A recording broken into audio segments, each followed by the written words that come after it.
Hi అండి. ఇందాక video continuous అండి. అయితే మేము ఇప్పుడైతే టెంపుల్ దగ్గరికి వచ్చేసాము అండ్ ఇక్కడ కొబ్బరికాయలు తీసుకుంటున్నామండి. తాతగారి దగ్గర చాలా తక్కువ రేట్ అండి. కిందకి పైకి చాలా తేడా ఉంది. కింద ఎక్కువ రేట్ అమ్ముతున్నారండి. ఇక్కడైతే ఈ తాతగారు చాలా తక్కువ రేట్ అమ్ముతున్నారు. ఇప్పుడైతే మేము గుడి లోపలికి వెళ్తున్నామండి. ఇక్కడైతే 3 గుళ్ళు ఉంటాయంట. కుమారస్వామి టెంపుల్ అండ్ అమ్మవారి టెంపుల్, శివాలయం అండి. ఇక్కడైతే చాలా ప్రశాంతంగా ఉంది. వీడియోలు అయితే తీయలేదండి. నేనైతే ఫోటోలు అప్లోడ్ చేసా, ఫోటోలు పెట్టాను. ఇక్కడైతే చాలా ప్రశాంతంగా ఉందండి. అండ్ ఈ లడ్డు పేరు తెలిస్తే కామెంట్ చేయండి. అండ్ పంచామృతం అండి, చాలా టేస్ట్గా ఉన్నాయండి. ఇక్కడైతే పూజారి గారు వాళ్ళు రెస్ట్ తీసుకోవడానికి కూడా ఏర్పాటు చేశారంటండి. అండ్ చుట్టూరు మొక్కలు, చాలా ప్రశాంతంగా ఉందండి. మనసు ప్రశాంతంగా అనిపించింది.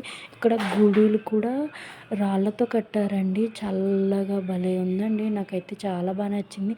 నెక్స్ట్ టైం మీరు ఎప్పుడైనా వచ్చినప్పుడు ఇక్కడ సందూర్ పైన కొండపైన ఉంటుందంటండి టెంపుల్, కుమారస్వామి టెంపుల్. ఇదైతే బయట అండి. ఇక్కడ శివలింగం ఉందండి.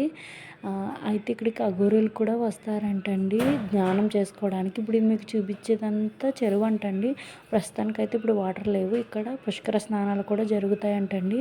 మేమైతే నెక్స్ట్ వేరే గుడికి వెళ్తున్నామండి.